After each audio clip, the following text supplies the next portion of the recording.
Here we go. In the top left, we have, playing as the Yellow Terran, it is from Cosmic, Krlos.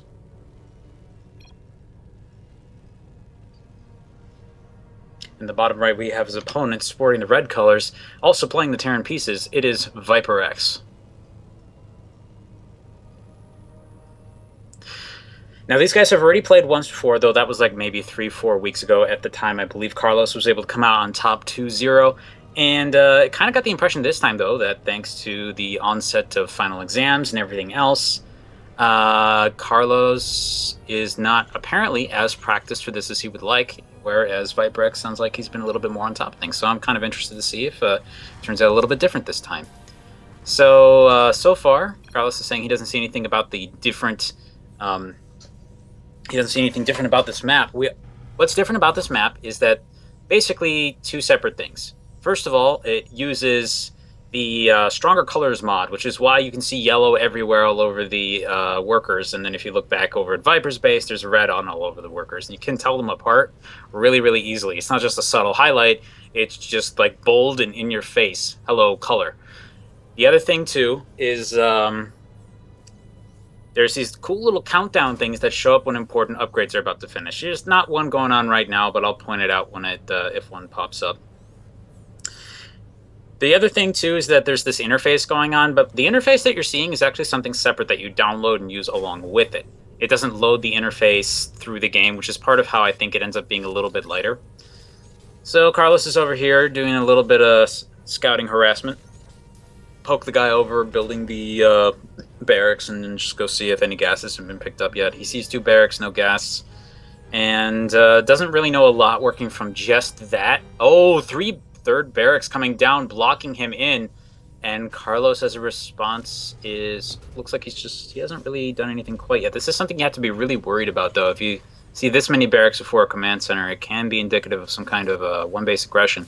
Doesn't necessarily mean cheese, but you do have to be prepared for a potential attack. Scouting worker dies, and it looks as if Krlos feels he'll be able to defend this pretty... if there is some kind of timing coming, he'll be able to defend it no problem. He's going to go for the attempt to get an economic edge by getting a faster command center, grabbing a bunker at the front.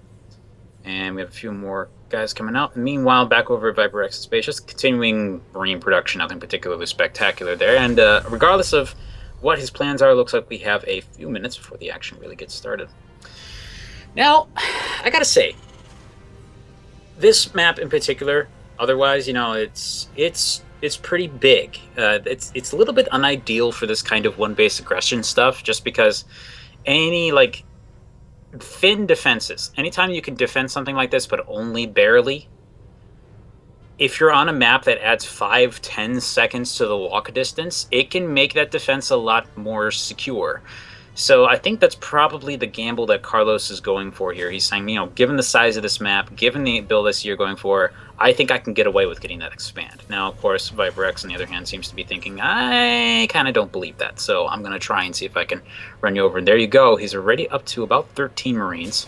And down goes the wall, and here comes the bush out. So I think on a smaller map, this would probably hit at about maybe 540 instead of 545. It's going to be a difference like that, which may not seem like a lot, but that could be enough to get maybe one more Marine out, or maybe give him just an extra second to get another bunker up that he's trying to build desperately at the moment.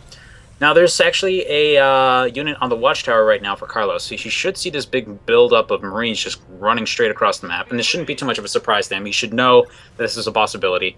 Second bunker is not going to be done quite in time. That might go down as the attack starts here, unless VyperX is going to wait for a second. Nope, okay, he's moving up for the attack. Workers are already in position to get some repair done. Bunker gives it a lot of extra range right there, and he's able to basically just do the... shoot down one of the Marines. And it looks like VyperX, after seeing the bunkers at the front, has decided, I'm done. I'm just going to go back home, get some more tech, or maybe just go for an expansion. So I gotta say, this isn't necessarily a bad decision. In this situation, by the way, ZRQ, the person who won the original match was Krlos. This may seem a little bit strange, you know, you're going for the kind of all-in-y, not necessarily all-in-y, but more like just very, very aggressive play. And you might be thinking to yourself, well, this is bad that he's not actually going forward with the attack. But he saw some really heavy defenses there, and he's saying, I don't think I can break that, so I'm just going to keep all my army forces alive and just try to go into a macro game. And that's what you can see he's doing here. Now, the problem here, of course, is that this command center is so late that it's not going to be too difficult for Krlos to just catch up an army. So given this, you can see we have a factory going down. It might make sense for VyperX at this point to go for some kind of tech advantage. You know, whether that be trying to push up to medevacs really quickly, or maybe going for something more, or maybe for like something like cloak tech. Something that can give him an edge over this potential army, or give him the ability to cut down on this worker supply. I think it's going to be pretty important from here on. Or he can try and get lucky and kind of counter his opponent's composition. A little bit tricky to do, but if he waits too long, his opponent will have a timing of sorts where he can just build up a bigger army than VyperX can actually even have and push out across the map in response. For now, however, of course, we're going to be waiting a little bit. And then kind of the similar discussion will pop up with whoever goes for a third first. I believe the command center in VyperX's base was finished, if I'm yes. So I'm wondering if he's going to lift this off and bring it down there now, maybe just go for the orbital first, try to build up the worker count, or if he's forgotten about it entirely. Either way, delaying on that, not good.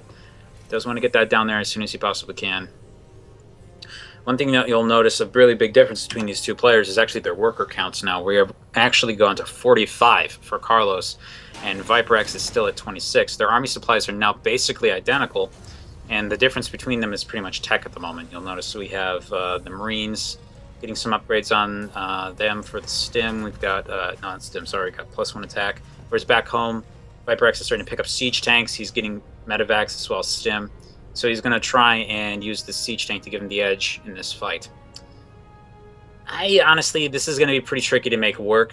There's going to be enough defensive power there to actually get through the damage from the siege tank, just in terms of repair. Not to mention there's a lot of Marines already out in the field. He may be able to just kind of push forward and run this down. But we have a couple Marines kind of out of position here. Also better upgrades for Krlos. I believe that's, or is that just a different model? Hang on a sec. Okay, yeah. Siege tank is actually sniped immediately, and then the Marines get a very good engagement position against the rest of these. Tries to pick them up into the medevac, but unfortunately it's sniped immediately, and the rest of these Marine reinforcements are now dead. So I would say Krlos has taken an incredibly solid advantage now. I can't remember exactly who described it this way. I might have heard this from Winner SC, actually. And that's, you can have really 3 different kinds of advantages in a game. You can have army, economy, or tech. And right now, Krlos has secured very, very heavily the economy and army advantages. He has a huge army supply over his opponent, more than doubling it. He basically also doubles, now a little bit less than doubles, the worker supply as well. Plus, he's getting a third up, so he's going to be able to continue to use all of that worker supply. And really, the only thing that could get in his way at this point is if he were to maybe start getting supply blocked here and there. But so far, so good as far as Krlos is concerned. So even though he hasn't practiced a lot, you can clearly see those fundamentals carrying him through. Back over in VyperX's base is still the reality that he does have siege tanks while his opponent doesn't, and that area of effect damage, if it's in the right place at the right time, can make all the difference in the world. So it's going to come down to how well he can control that. Now, it looks like Krlos wants to go for a corner back drop against VyperX. You'll notice no supply depots or anything on the corner of the main. So this unfortunately means that he can get all the way into the base, and VyperX won't respond until the shooting starts on his buildings, which is probably the worst situation possible. Not to mention we have a ball of Marines gathering here at the watchtower in the front. This means that he probably wants to track the army to the back using his drop, and then run forward, do some damage, get whatever he can pick off with this small ball of Marines. You'll notice that there's actually no medevacs with this, though, so if he pre-stims and then runs in, he'll actually lose a bunch of Marines to that siege tank. But there's only one, so it's not going to probably matter all that much. Here comes the drop, nothing to defend back here. In fact, missile turret's now going up. Not going to help at all against this situation. Good drop micro, spreading the Marines out, and is getting a decent number of kills on the workers. Meanwhile, we have a second drop pulling in from the side, also against this back mineral line. So while this drop at the front is drop at the back is actually getting cleaned up, You can see that damage is still continuing at the back. He did pull the SCVs a little bit forward, and they are kind of able to still kill a few workers here and there, but Siege Tank is kind of keeping the majority of them on lockdown. And now we have a 77 to 24 worker game, 66 army versus 21. The natural is now gone, and VyperX gives us the smiley GG.